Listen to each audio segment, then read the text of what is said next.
Yo, so we decided na mag-food trip sa Ugbo, dito sa Tondo. So yan, with Daddy Yo. Going there from work. So ayan. Dito kami nag-park sa Deca Mall. 5 minutes walk lang siya papunta sa Ugbo Street. 55 pesos for cars, 20 pesos for MCs naman siya. So kaya malawak naman yung parking dito. And then, ayan na, nakarating na kami dito sa Ugbo.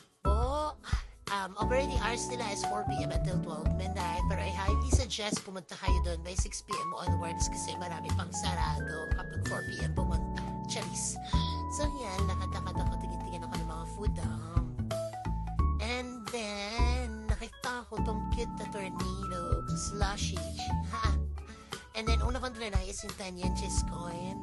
Ang in-order ko is mozzarella cheese. For 100 pesos yan, mga tea. So yan, tinignan ko kung paano siya gawin. Yan, tamang eme-eme lang niya si kuya. So yan, ilagay niya na yung mozzarella. Then, if-flip niya yun ang ganyan.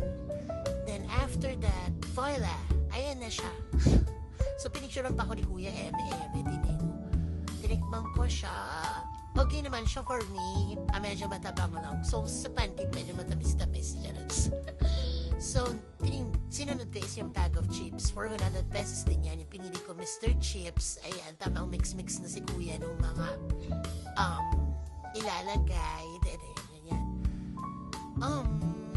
Medyo ano lang siya for me. Ayoko nung mixture nung carne. Charis. Ayan, for 100 pesos siya ganyan. So, imagine nyo, di ba? For me, 7 out of 10 yan. Masyado, malabnaw yung ano niya. Yung mga hinalo ni kuya. Next is yung cheese corn. 55 pesos yan. Okay naman siya for me. Kaya lang yung hinahanap ko parang sticky na cheese. Oo, may napanood akong gano'n, pero hindi ko siya makita ng mga panahon na yun. So, ayan, okay naman din siya. Lasang-lasa yung cheese niya dyan na nasa ibabaw. Sinunod ko naman tong shawarma. Medyo mahilig kasi kami ni Daddy sa shawarma. So, hindi ko mapigilan na hindi siya tikman. So, yan, masarap naman siya.